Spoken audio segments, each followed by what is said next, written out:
science and science-based tools for everyday life. I'm Andrew Huberman, and I'm a professor of neurobiology and ophthalmology at Stanford School of Medicine. Today is an Ask Me Anything episode, or AMA. This is part of our premium subscriber channel. Our premium subscriber channel was started in order to provide support for this standard Huberman Lab podcast, which comes out every Monday and is available at zero cost to everybody on all standard feeds, YouTube, Apple, Spotify, and elsewhere. We also started the premium channel as a way to generate support for exciting research being done at Stanford and elsewhere. Research on human beings that leads to important discoveries that assist mental health, physical health, and performance. I'm also pleased to inform you that for every $1 the Huberman Lab premium channel generates for research studies, the Tiny Foundation has agreed to match that amount, so now we are able to double the total amount of funding given to studies of mental health, physical health, and human performance. If you'd like to subscribe to the Huberman Lab Podcast Premium channel, please go to hubermanlab.com/premium. It is $10 a month to subscribe, or you can pay $100 all at once to get an entire 12-month subscription for a year. We also have a lifetime subscription model that is a one-time payment, and again, you can find that option at hubermanlab.com/premium.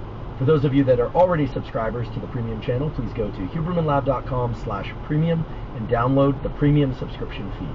And for those of you that are not Huberman Lab Podcast Premium subscribers, you can still hear the first 20 minutes of today's episode and determine whether or not becoming a premium subscriber is for you. So without further ado, let's get to answering your questions. The first question is about nature, in particular about the scientifically supported benefits of getting outdoors into nature. The person asks about the role of sunlight, the role of calming sounds, the role of observing wildlife, of observing green colors, and, quote, other stuff. And in fact, I'm glad that they asked about other stuff, because I get the question about the scientifically supported benefits of nature a lot. I often also get the question about grounding. For those of you that aren't familiar with what grounding is a practice of putting your feet on the earth directly with bare feet, oftentimes into soil or on a lawn. And it's a question that I seem to get more and more. In fact, every week for quite a long while now, on social media or elsewhere, somebody asks me about the scientific support for this practice of grounding. So obviously there's a lot of interest in what the scientific research says about getting into nature and putting one's feet on the ground, aka grounding, and so on. Okay, so if I'm going to answer this question, I first have to be very direct with you. There is excellent, meaning dozens if not hundreds of quality peer-reviewed studies which support the value of getting sunlight in one's eyes, in particular early in the day, to set your circadian rhythm. This is something that I've talked about extensively on the Huberman Lab podcast and as a guest on other podcasts. It's one of the first and frankly most important items on the Toolkit for Sleep, which is a zero-cost toolkit that you can access by going to hubermanlab.com, going to the menu, going to newsletter. You can see it as a PDF there. You don't have to sign up for the newsletter. You can just access that Toolkit for Sleep, and you'll notice that very close to the top of that list, if not top of that list, is to get sunlight in your eyes early in the day. You don't have to see the sun cross the horizon. If you can, that's great, but if you wake up after the sun has already risen, go outside, face the sun, blink as necessary to protect your eyes, but get some sunlight into your eyes every single day, or as often as you possibly can, especially on overcast days. Okay? That's an absolutely unequivocally science-supported tool that will increase daytime mood, focus, and alertness, and will improve your nighttime sleep. Viewing morning sunlight also has profoundly positive effects on metabolism. Now, those effects on metabolism could be the direct effect of viewing sunlight, or more likely, they are the indirect consequence of getting better sleep at night. So getting sunlight in your eyes early in the day, and ideally in the evening or late afternoon before the sun sets, is a very well supported protocol that we know is beneficial for numerous aspects of mental health as well as performance. And of course, sunlight and getting sunlight in one's eyes does require that you get outside. You simply will not derive the same benefits from viewing sunlight if you try and do it through a window or windshield, or if you look at a picture of a sun on a screen. Forget it. You are not going to set your circadian rhythm. You're not going to derive all the positive effects of sunlight by trying to get it from screens or from looking at pictures of suns or something of that sort. Now, if you are somebody that for whatever reason, seasonality, live on the planet, work schedule, etc., you cannot get sunlight in your eyes early in the day on a consistent basis, well then you might consider purchasing a so-called SAD lamp, which is for seasonal affective disorder, which is very bright light. You can look at in the morning for usually about 5 to 10 minutes. People will put it on their counter while they make their morning coffee, eat their breakfast. And that has also been shown to improve mood, focus, and alertness and set one's circadian rhythm, but it is not nearly as effective as getting sunlight in your eyes. Now, why am I talking about this practice that I've already talked about extensively on numerous podcasts before? Well, because the question is about nature, and sunlight is a key feature of our natural environment. But the person is also asking about other features of nature, seeing green colors or blue colors or running streams for that matter. Well, here too we can ask, what does the scientific data really say about things like being near a waterfall or a running stream or being near an ocean?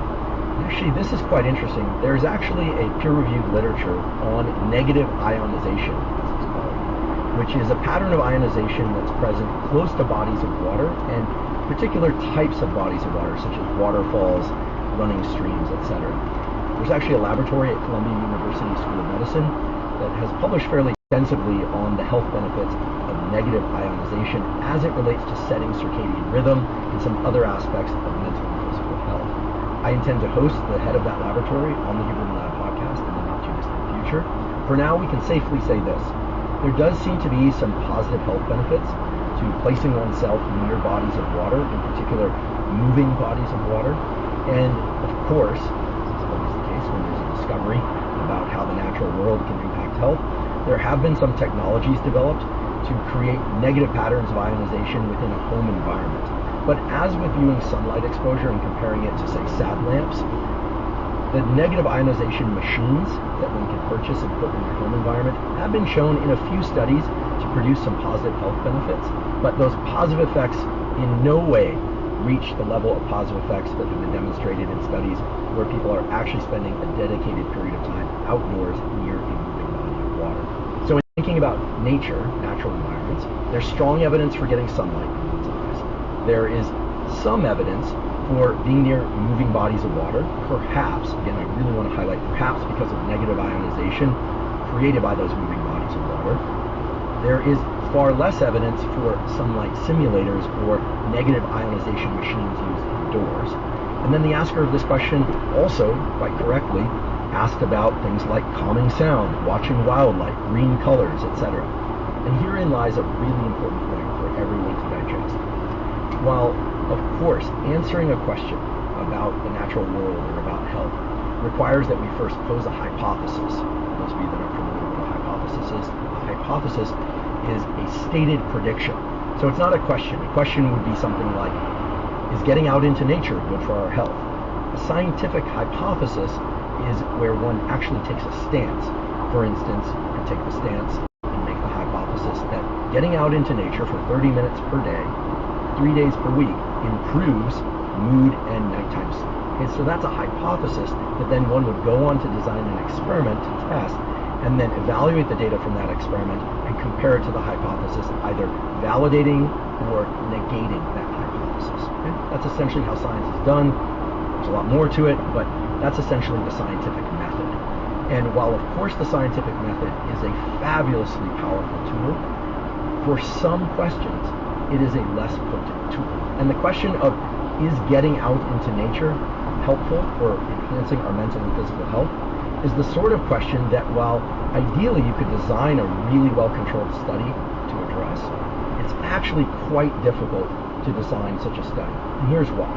In order to perform a study that's very well controlled, meaning where you can isolate individual variables, like sunlight, like the sorts of color contrast one sees in a natural scene outdoors in a forest or near a river, in order to address whether or not the calming sounds or the presence of squirrels running through your environment are the relevant factors, it becomes incredibly difficult to try and isolate individual variables. Meaning, as soon as you bring people into the laboratory, yes, you have more control over which variables, as they're called, you present them, right? By bringing them into a room that essentially has no art on the walls and then having them look at a picture of a sun or looking at sunlight or listening to soothing sounds or looking at a picture of a forest. Of course, you're controlling the individual variables. However, there is the sort of gestalt, meaning a collective picture of being in nature that brings together lots of different elements, right? The element of surprise, for instance. The other day I was out for a Sunday hike, And that morning I saw a squirrel running across my path, and it was interesting because the squirrel had a pine cone in its mouth. It had been chewed down to the cob, and the squirrel was probably only about 7 or 8 inches long, and the pine cone was probably about 9 or 10 inches long, the cob of the pine cone, that is. And the interesting thing is that the squirrel was carrying it long ways from the tip of the cob, and so I delighted in the fact that this little squirrel was working so hard to carry this object through the woods, and this object was literally longer than its own body length. It looked so dedicated, and it's running across the path in order to do whatever it would with that pine cone cob. So something like that obviously stuck in my memory. It delighted me, and at the very same time, there were a number of other things happening besides the presence of that novel wildlife experience. There's the sound of a stream, there's the sunlight, there's the color contrast everywhere. I'm breathing fresh air because I was far away from any cars or any civilization, in fact. And so here's what we know. There are dozens, if not hundreds, of studies that show that if people get out of doors into nature, parks, this could be a stream, this could be an ocean, any number of different natural environments, and if they do that for anywhere from 10 to 30 minutes, 3 to 7 days per week, indeed, there are demonstrated significant reductions in things like blood pressure, resting heart rate, improvements in sleep, improvements in mood. And so I think we can very reliably say that yes, or perhaps even absolutely yes, getting outside into nature can enhance various aspects of mental health, physical health, and thereby performance in different aspects of life. However, when talking about the benefits of getting into nature, we are talking about hundreds, if not thousands, of variables, some of which we are aware of, such as the presence of wildlife, or sunlight, or color contrast. And then, of course, there are going to be dozens, if not hundreds, maybe even thousands of other variables that we're not even aware of. Perhaps it's negative ionization. Most people aren't measuring the ionization of the air when they go out into nature, but perhaps it's also the presence of certain smells from the soils that are, being broken down, and then they're changing the oxygenation state of the air around you, the plants, etc. Again, so many variables that, frankly, to try and isolate any one of those variables in the laboratory seems not just artificial, but I think that it actually would just lead to a diminished sense of just how valuable nature is.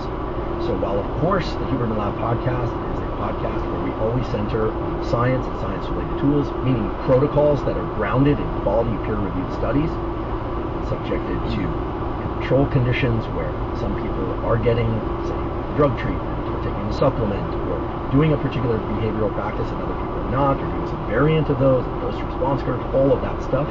When it comes to the question of whether or not it's valuable to get out into nature, I think it's a very straightforward yes. Absolutely yes. Get out into nature as often as you can, and safely can, of course. I realize some of this is weather permitting in areas, in cities, in deserts, in the ocean, but getting out into nature has been shown over and over again to have numerous positive health effects. And yet, unless we're talking about sunlight exposure and isolating the variable of setting one's circadian rhythm by viewing sunlight early in the day, all of the other features of getting out into nature, things like forest bathing. This is a term coined from some, frankly, pretty nice studies that were done in Japan, in which people placed themselves into forest-like environments for a certain period of time. There were control groups where people were not placed into those environments, and the people that did this so-called forest bathing experienced enhanced mental and physical health that brought on a practice of people who could not get out of doors into forests, bringing plants into their home environment, which I think all of us would agree look nice. They often will add pleasant odors to the air, and perhaps they do actually shift our mental and physical health in significant ways. I suppose it depends on how much you like plants, how much you pay attention to them, and of course how many plants there are. But, and I think this is a really important point to emphasize, while most all questions about tools and protocols for enhancing health immediately lead me to say, this study or that study, or yes, there's evidence, or no, there isn't evidence. When it comes to questions about nature and grounding in particular, I take the stance that this is a unique instance where we know there are just so many benefits of getting out into nature that trying to isolate any one of those variables in a quality, rigorous way within the laboratory almost seems too artificial to really justify the conclusions that arrive. Now, I'm sure there's some of you out there who are aware, if you're not, will tell you there are studies that have explored this practice of so-called grounding. They've had people come into the laboratory and place their feet in soil that is contained within a box, or there are other studies where they actually have people go out of doors and place their feet onto the grass or the ground. And there are a bunch of theories as to how grounding could improve one's mental and physical health that aren't just about getting outside. So the theories go that this has to do with the exchange of electrons with the Earth and the Earth's surface in particular. There's been the argument made that shoes, in particular shoes that have rubber soles, may block some of this electron exchange with the surface of the Earth. And then theories about the tactile, that is the touch sensation with the Earth being important. Not a lot of science published in, let's just say, blue ribbon journals, which is not to diminish some of the journals that these have been published in, but just to say that, again, there are so many variables associated with a practice such as grounding that I'll simply say, yes, please do get out of doors into nature. I try every Sunday to do my zone 2 cardio by rucking or jogging or hiking, often with other people if I'm trying to be social with family or others. But the point is, getting out of doors has myriad positive effects on mental health and physical health. And of course, when you're moving out of doors, you're also getting that zone 2 cardio or other forms of physical benefit by elevating your heart rate, or perhaps you could use your resistance training out of doors on other days. Now, I also try to get out of doors other days of the week, but oftentimes I'm, by way of weather or by way of other commitments, forced to be indoors, on planes, here at the podcast studio, where certainly I'm indoors. But I try to get out of doors at least a few minutes each day for a morning stroll, looking at sunlight, etc. So the long and short of this is, yes, there's some evidence for grounding. Is it super strong evidence? No, it's not. We don't really know what it is about placing one's feet onto the earth that is producing the positive effects that were observed in those studies. And those studies made some reasonable attempt to isolate the variables and figure out whether or not it was ion exchange with the earth or the tactile, meaning the touch sensation of having one's feet on the ground. Frankly, I don't think there's enough quality science to really draw any firm conclusions about that. However, if you like the idea of grounding, by all means do it. In fact, if it feels good to you, I recommend getting your morning sunlight out of doors with your bare feet on the ground. Or if you're like me, you put on your shoes and you take a walk most days. Although I've tried this practice of grounding and it feels pretty good, meaning it feels nice to have my feet on the earth, provided I'm on clean soil or clean lawn. Definitely don't do this at the dog park. Hookworm is a real thing, by the way, folks. So pay attention to the sorts of surfaces that you're putting your feet onto.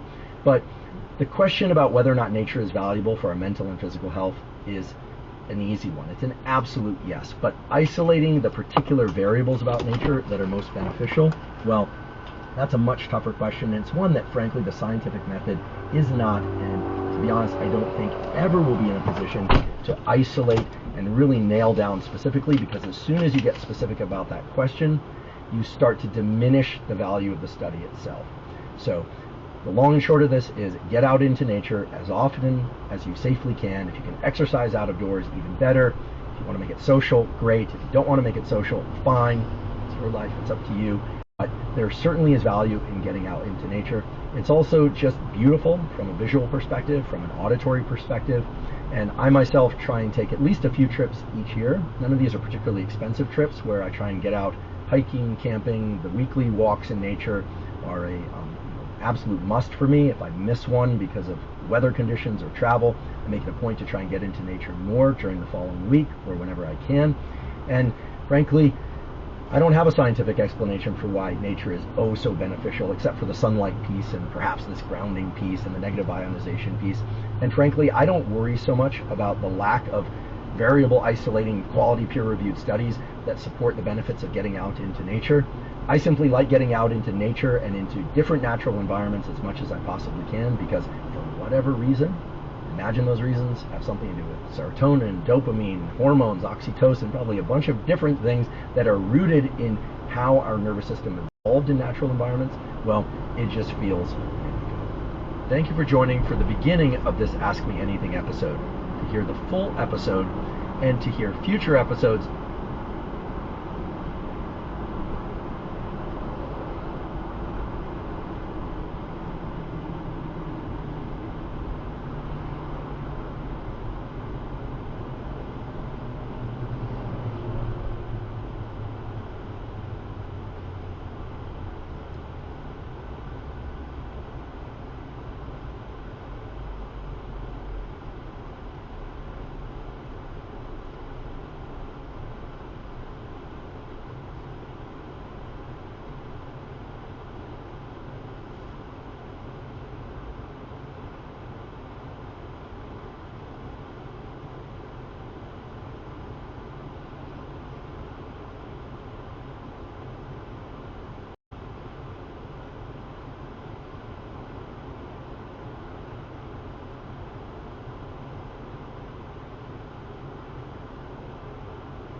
Welcome to the Almost 30 podcast. I'm Lindsay. And I'm Krista, and we're your hosts, guides, and friends on this path. Almost 30 is not about your age, it's about the feeling.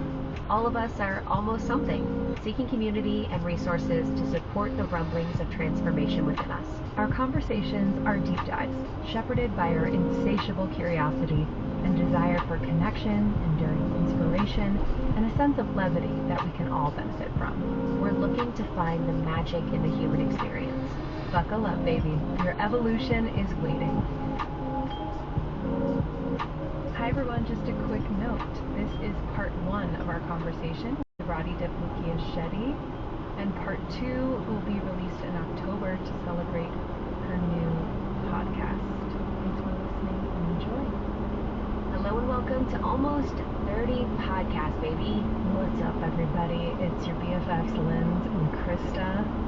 We are also best friends in real life. We're business partners. We created Almost 30 from our closet floors, and here we are 7 years later. We live on opposite coasts, but we see each other as much as we can to record and just feed this growing business brand community. I'm really excited you're here. If this is your first episode, hello.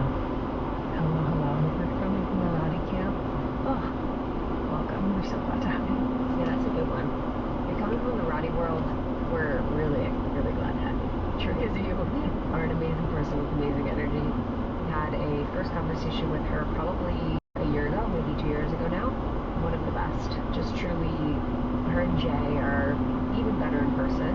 Like, deeply present, dialed, kind, warm, giving people. It's really wild because Lindsay and I are lucky enough to have access in our space in world to some amazing and powerful people, and almost all of them are as kind and magical in person, but some of them you're like, wow, you're really doing it. You're really doing it on a big level in the world, and then in personal life you're just as pleasant and amazing. So I'm really grateful that Radhi came on the podcast again.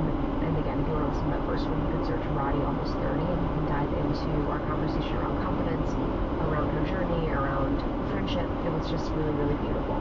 Yeah, it's always nice when, and I was talking to someone about this the other day, where who you see online really aligns with when you meet them, which is like a weird thing to say, but it's actually very rare.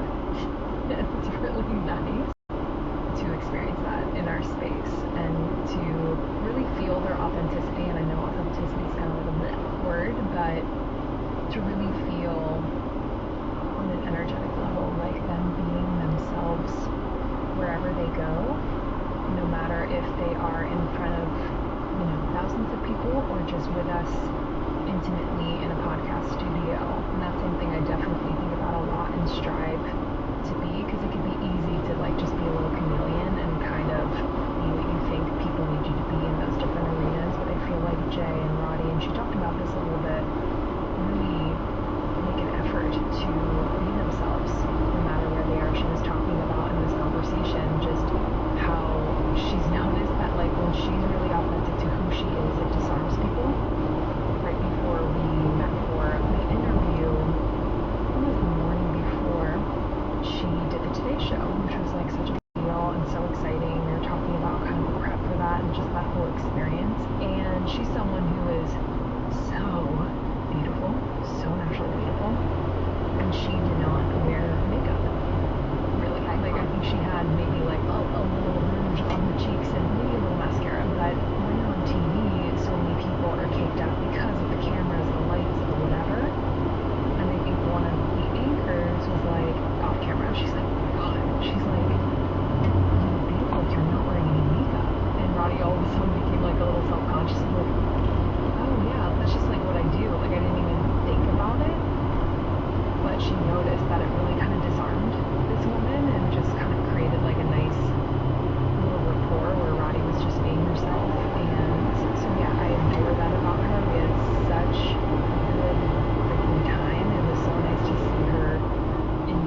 credibility as someone with a platform, and for her personally, so this is not like better or worse, but for her personally, if she's going through something, which she does, she's a human being, to have her close friends or family be the ones that she goes to in order to process and share and really reserve the energy that she has after that to show up to her platform in an inspiring, impactful way. Again, neither better or worse, but it was an interesting way for me to think about it, because I think, we see a lot of people today just kind of sharing in a way that isn't as thoughtful, and so they're sharing like things that are in process and totally not integrated, and it can stir up this energy online, especially like in their own platform. And it reminded me of just like when we are scrolling, we're kind of interacting with like everyone's nervous system. And sometimes like I scroll and I feel fine, and there are other times I scroll and I don't feel fine. And usually when I don't feel fine, it's because I've hit on some accounts where they're sharing things that feel a little dysregulated. I'm kind of blending with them, so I just thought this was really, really interesting. I have so much to say. I'm going to fall out of my chair. I just feel like, and I'm so grateful that she opened up this conversation, and I think this is a common thread that I've heard with a lot of our friends and a lot of the people that I know that have much larger accounts that are in the millions. And I just find it very interesting that I find that women only do this to accounts of other women, and that I don't see any women going to like Andrew Huberman or other men that are like leaders in the space, even Jay, and being like, hey, are you having a bad day? Like, when am I seeing you having a bad day? Like, are you always happy? And there's this thing where we women feel like women have to show all sides of them and have to present everything to feel safe, or to feel like they're normal, or to feel like we're not comparing ourselves to them. And there's just like this expectation that we hold of women to share so much more personal things than we do of men, and I just think it's incredibly unfair. Like, we're okay with men just being one-dimensional when they share online, and we're like, oh, I love this content, thanks for sharing your podcast, or thanks for sharing this research, or thanks for sharing this like one bit of information. But for women, it's like, if you're not sharing like your children, your family, what you're going through, your hard times, your body struggles, all these, then it's like there's something wrong, or like you need to be sharing more. And then there's also the assumption that like your online life is your real life.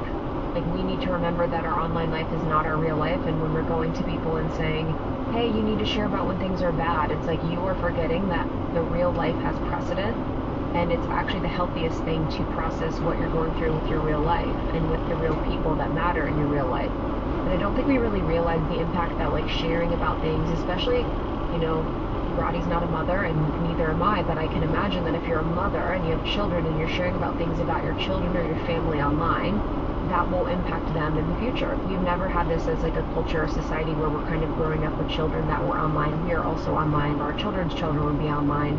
And everything is recorded, and everything is going to exist forever, and everything people can react to, or people can have comments to, and it's almost like what we say flippantly, maybe 10 years ago, 20 years ago, where you'd say just casually and it doesn't matter and it didn't mean anything at the time, is now recorded, unfortunately. So it's like everything just has so much more weight. And I think we're just really the first generation that's really processing that and working with that and like having the gravity of that.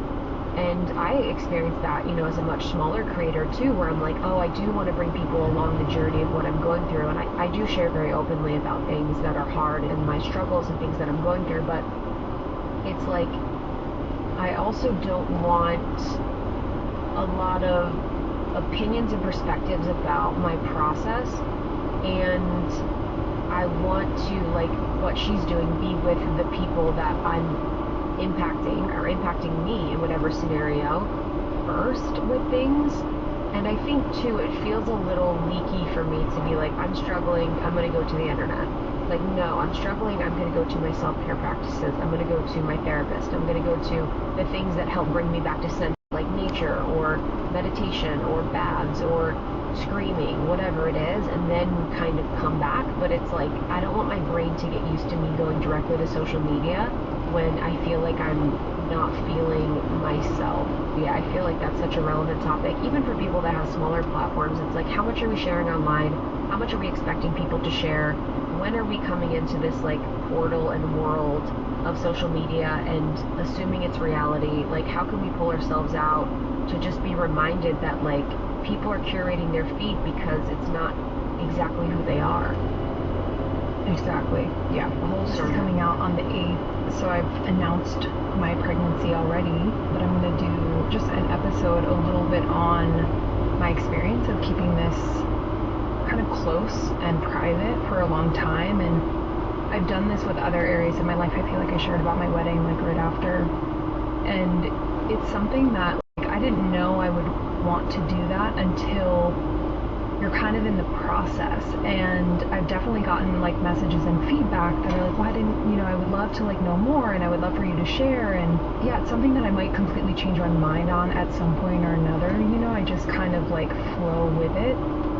But I've been just super, I think, sensitive to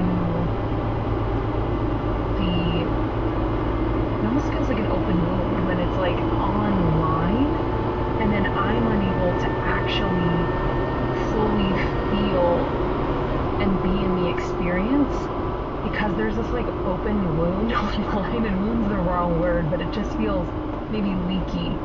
It's like out there, but I'm also experiencing it, and so I'm unable to fully experience it. So that's why it was like important that, you know, we kept this private for as long as I could hide it, honestly, in a way. And I think to your point about like kids, yeah, I mean, I think about that so much, and I have no like judgment towards anyone who share their kids online, but I do think about the fact that kids have like phones in their faces a lot, where it's like recording, and I want to be super mindful of that, you know, when I have a child, where it's like I don't want that to become like a regular thing, you know, that they have this like thing in their face, they're being recorded, it's out there on the internet for anyone to pick up and see. And I don't know, there's just like a very interesting energetic, and I've seen some of our friends in this space make a little bit of a shift and no longer share their children, which is interesting. But to your point, I think we're kind of the first generation where we have had our life with no social media, and then we've had this life with social media. I think the next generation has kind of always had it, if I'm not mistaken, or maybe 2 generations. But I think there's a part of us that kind of misses it, misses the life without it. At least I do.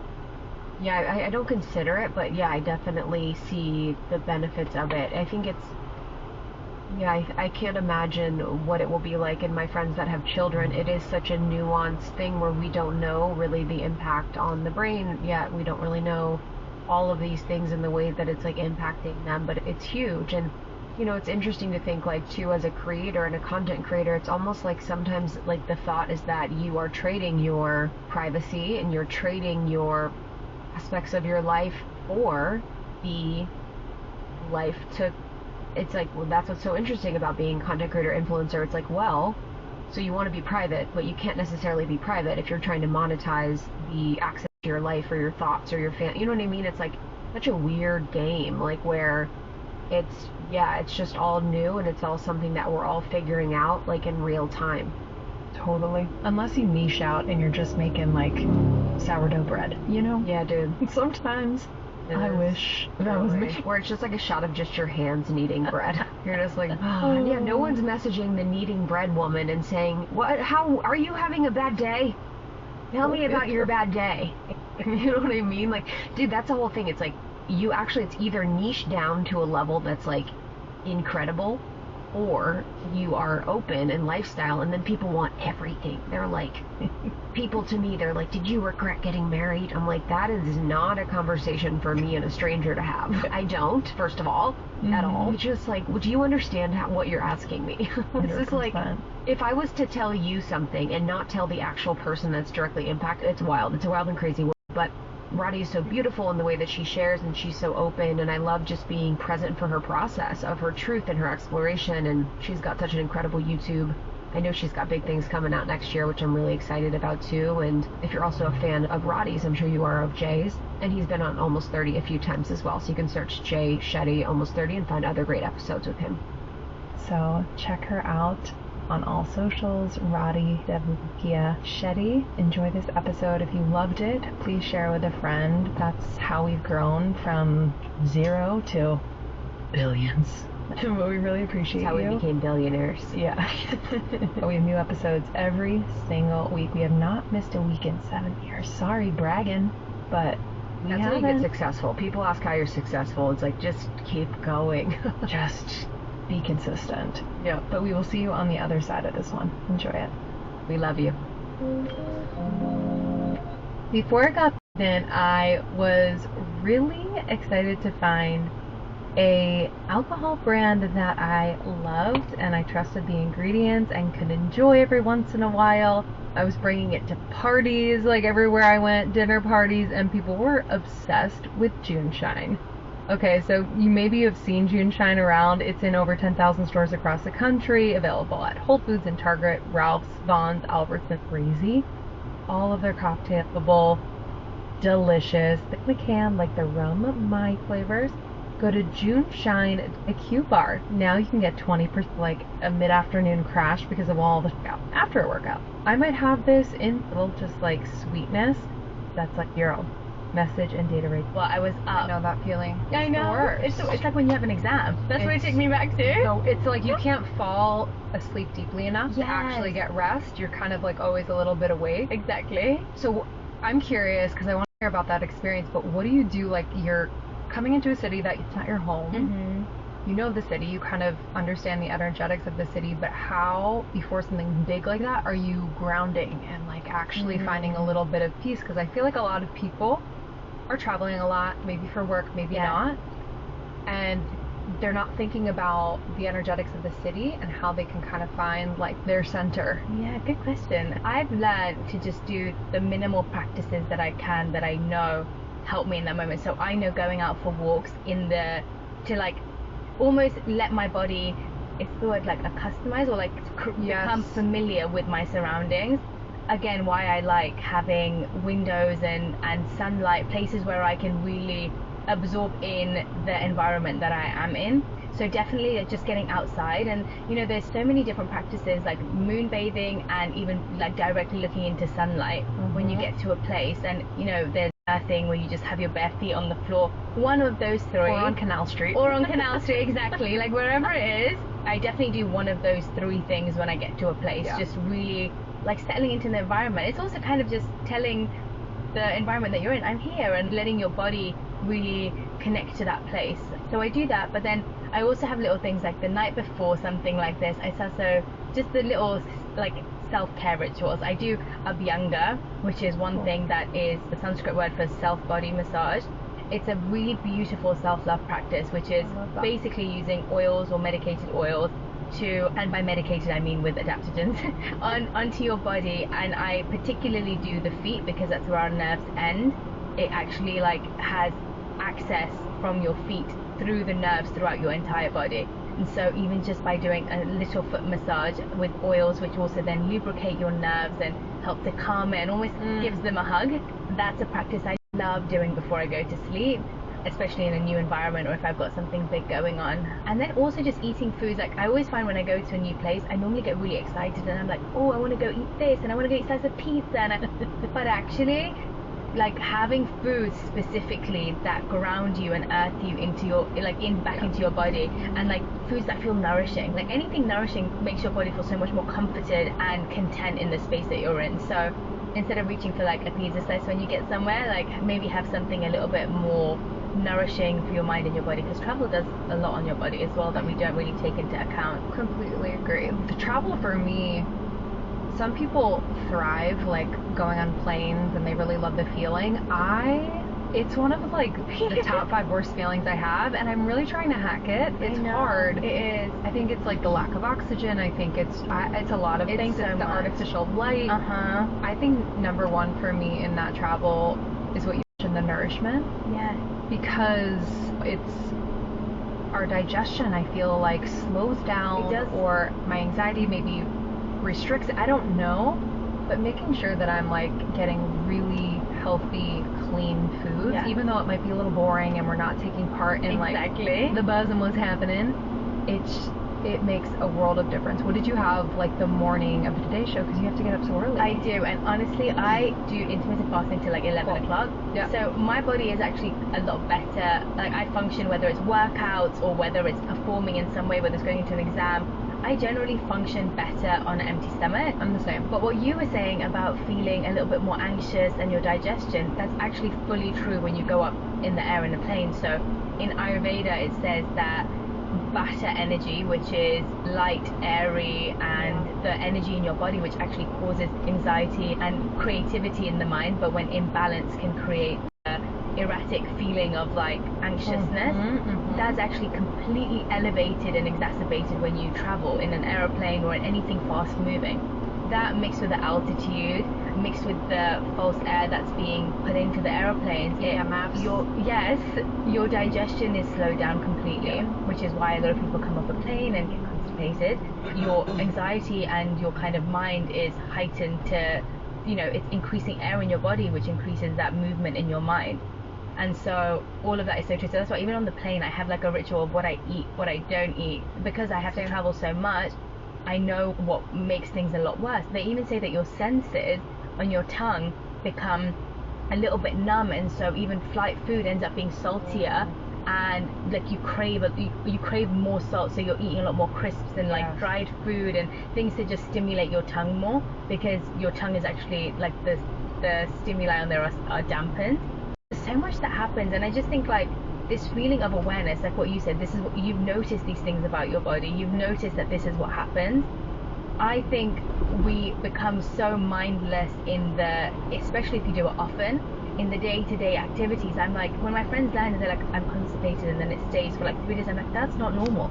You're not doing the things that you need to be doing. Like, it's not normal not to poop for 3 days. That's inside your body. Sorry to get like TMI. No, but yeah, it's true. But I think a lot of people settle for certain feelings or conditions that kind of arise, whether it's after they travel or, at certain times of the month, that are really pointing to an imbalance. Yeah. And it upsets me when I hear about it, because I'm like, oh my God, you've been living with that. I know. And like being constipated, I feel like affects more than everything. Migraines. Yes. Energy levels. Yes. And so I think it's all just about having that, it's hard to be mindful and conscious at every part of the day, like it really is, but when you're noticing things happening repeatedly, that's probably a time to tune back in and say, hey, this has been happening to me over and over and over again. What are the things I can do that I can adjust, that I can make minor changes to make less of an impact in this way? And I think, consciously living through things that we're repeatedly doing is so important. There's nothing better than taking a trip, whether it's just a short trip locally or a long ass trip, and having a bag, luggage that you are obsessed with and that works for you and is functional but also looks cute. Okay? I recently got the Weekender bag from Base in beige, and y'all, I felt incredibly cool. But this tote is also just incredible. Okay, so it opens like a Mary Poppins bag, and the bottom compartment is designed to keep your shoes, toiletries, and travel essentials separate, which I love. But this like main compartment, I stored everything. It is like so deceiving how much it stores. There's this zipper pocket on the back. It comes with a trolley sleeve, so it fits over your luggage bag. I fit my laptop, I fit my clothes, I fit everything for my long weekend away. And it has a strap that you can do as a crossbody, or you can just carry the handles. It was so essential to this travel weekend. It comes in a bunch of different colors, like black or berry or navy, even like this beautiful green citron color that I'm obsessed with. But check out their other bags and luggage too. They truly do it right. It is fashionable, it is functional, and I'm excited for you to get your first Base bag, okay? And for our listeners, we're so excited because you're going to get 15% off this brand, okay? So right now, Base is offering our listeners 15% off your first purchase by visiting basetravel.com/almost30. That's BEIS travel.com Ramona.com/almost30. Okay, I want to tell you about a really cool app that I suggested to a bunch of friends, and they are absolutely loving. I should payday, you know what I mean? Like, we got things, period, max. See earnin.com/TOS for details. Earnin is a financial technology on both a physical, mental, and emotional level, because I do think for me, it's like a lifelong practice, especially as bodies change, as seasons change. Yes. Yeah. Yeah, that's a really good question. I've been thinking about it, and is exactly what you said. It's something that never actually stops, because your body is changing every second. Your mind and how you're growing is going to be deciding so many different things about you, and so actually it is a practice that isn't just let's figure this out now. Yeah. It's part of life and part of living to live optimally. And so the way that, like, physically, the way that I really try to connect to my body, I would say, physically, it's really listening to your body. Like, I think, and by that, I mean, when you're doing workouts, let's start with that. What feels like it's harming my body versus healing my body? Because actually, every single thing we are doing should be to heal. It may be that it, stretches your muscle and it contracts it so you get some sort of muscular pain, but I feel like you can tell the difference between the two. And a lot of the time we end up seeing what other people are doing. I personally have been going through this because I speak to some friends different friends have different body shapes. Like, everybody has a different body shape. And I'll be looking at someone who has a completely different structure to me. And I know that bodies have different structures. I've studied in Ayurveda, but still, your mind tricks you. And so I'll be looking at someone who has a completely different frame to me. And they're like, oh, all I do is Pilates. I just do Pilates, and that's what's created muscle in my body, or that's how I've got tone. I'm like, oh my god, amazing, so I'm just going to do Pilates. And then I do Pilates, and I'm like, I haven't got the same results as this person. Or then I hear another friend saying, oh my goodness, I'm weightlifting, and honestly, I don't even do cardio. I just weightlift. And then I'm like, oh, okay, so then I should just weightlift. And so many different things. So then my whole week ended up being weightlifting, Pilates in the evening, running on Wednesday, yoga on Thursday, like, just so spread out, where nothing actually ends up making a difference if you do it in that way, because you're not committing or being consistent with something. And so what I've learned now to do is, let me try something for a month.